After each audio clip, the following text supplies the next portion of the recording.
The TTArtisan 75mm f2 is a full-frame lens that costs just $178. That's cheaper than most lenses I've reviewed, and when I started out, lenses like this didn't even exist, or at least not at this price and not for full-frame cameras. So the real questions I want to answer in this video are: can something this affordable actually deliver quality results?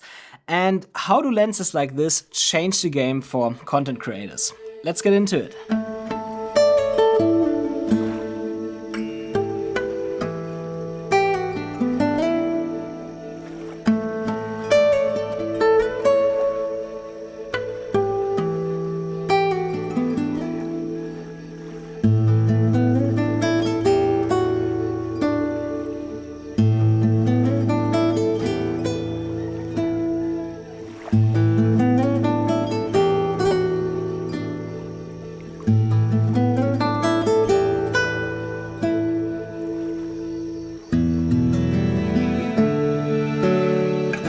Now, if you're looking at a lens this affordable, you're most likely still shooting with the kit lens of your camera, and you might not understand why people spend a lot of money on lenses, just like it was for me when I started out. I really started with a micro four third camera, the Panasonic G85, a 12 to 60mm kit lens, and a cheap 25mm prime lens, and I couldn't understand why people spend so much on lenses until my brother eventually convinced me after more than 3 years to try the Sigma 18 to 35mm f1.8, and that one lens changed everything because it opened my eyes to what good lenses can do, and after that I swore I would never shoot with a kit lens again. I'm pretty sure that lenses such as the TTArtisan 75mm can have the same effect on you, just at a much lower price point. So how does the TTArtisan 75mm f2 stack up?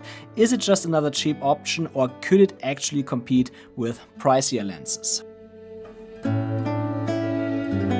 First off, let's talk about how this lens feels in your hands. It's made entirely out of metal, which gives it a solid and premium feel overall. Despite its low price, it's quite surprising. It weighs just 328 grams, making it super lightweight and easy to carry, and the design overall is pretty minimalistic, like there are no unnecessary buttons or so, but it does have an aperture ring here, what I do appreciate because I'm used to using aperture rings all the time. That ring is not declickable though, which might disappoint some video shooters. Therefore the clicks feel satisfying, but they could also be a little bit stiffer because I found myself accidentally rotating the ring a couple of times when handling the camera quickly. However, it comes with a small gap at least before the automatic aperture setting on the ring, so you can feel it when it clicks into auto mode and there is no confusion. That's the worst if you accidentally switch to automatic mode. On the more practical side of the body, the lens does not have weather sealing, which is understandable at this price point, and it uses a 62mm filter thread. What I personally wish it were 67mm, which is more common and would make it easier to share filters between lenses.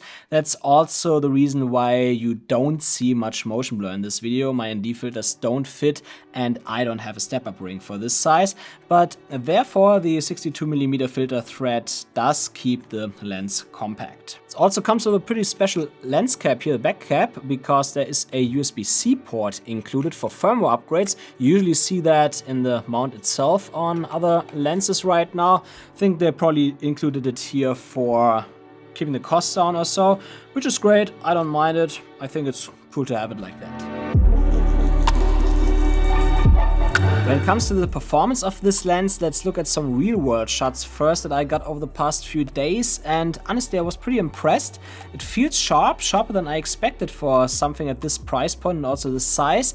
And one shot that especially stood out was this one here of a leaf. When I crop in, you can see a lot of detail there, nice texture. The bokeh is also quite nice. 75mm at f2 gives you that creamy background separation that makes the subject pop, and that makes it perfect for portraits or mid-telephoto shots. And it's quite nice to carry around on smaller cameras like the Sony a7C Mark II or ZV-E1 for example, so you might use it for instance for street photography if you want something different from your usual 35mm occasionally. It's small enough to bring anywhere, but it still delivers beautiful results. That said, I did notice some issues with flaring. I'm usually a big fan of lens flares, but the flares on this lens are a bit distracting. They stretch awkwardly at certain angles, like in the one flower shot that I show you here. The good news though is that the flares don't appear constantly. They are only noticeable at specific angles, so by just moving your camera a bit, you can get rid of them quickly. So much about this lens in real world scenarios. Let's dig a bit deeper now and see how it performs if we test it properly. Starting with sharpness, wide open at f2, this lens performs pretty well. The center sharpness is excellent, still better than I expected for something this price range. The corners, however, are noticeably softer, but at the 75mm focal length, the corners are often out of focus anyway, especially for portraits or other close-up shots, so it's not a big deal in the final images. When you step down to f8, the corner sharpness improves quite a bit, so if you shoot landscapes or you get other shots where you need edge-to-edge sharpness, f8 is the way to go on this lens. Unfortunately, I wish you could be a little bit brighter. Chromatic aberrations are surprisingly low. There's a faint bluish fringe in the corners, but it's only noticeable if you zoom in a lot, but therefore it stays there throughout the aperture range. Wide open, it's also rather soft, what makes it less apparent. So overall, the sharpness is very good, especially considering how small and affordable this lens is. Moving on to vignetting, like most lenses at this price and especially size, the TTArtisan 75 f2 does have a good amount of vignetting when shot wide open at f2, but it's not harsh, it's a rather soft gradual vignette instead of having super dark corners. To get rid of the vignette, you have to stop down to f5.6, which is rather low performance, but if you place your subject in the center, it can also be used creatively to draw attention.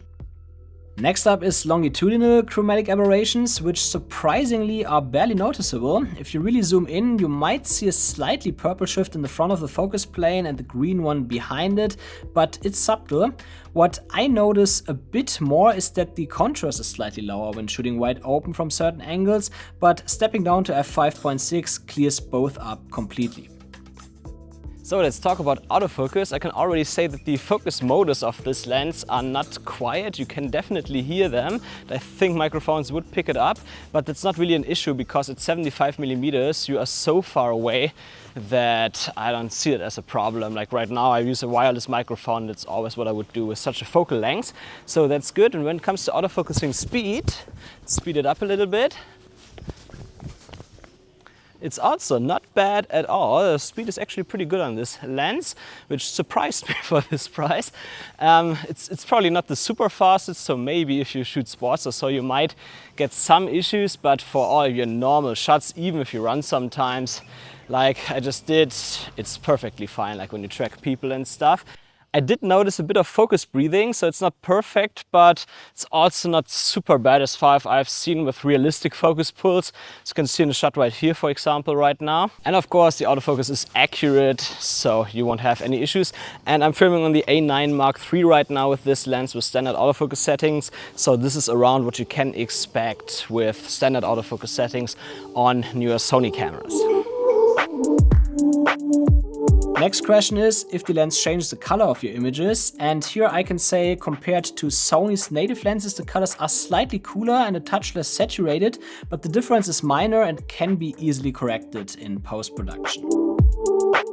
And let's also get back to flaring before we come to a conclusion. As mentioned in the beginning, this lens does flare at certain angles and the flares can be quite distracting. They stretch in ways that aren't as pleasing as other lenses I've used. However, the flares don't occur all the time, even in the video tests here, so depending on the angle, you might not see them at all. So it's definitely not great in that regards, especially for video, but considering that this is the only downside that actually matters under most actual shooting conditions, and it's only apparent at certain angles, I can look past it considering the price of this lens. So here's what I've been thinking about this lens and many others that came out over the past 2 or 3 years also from other brands.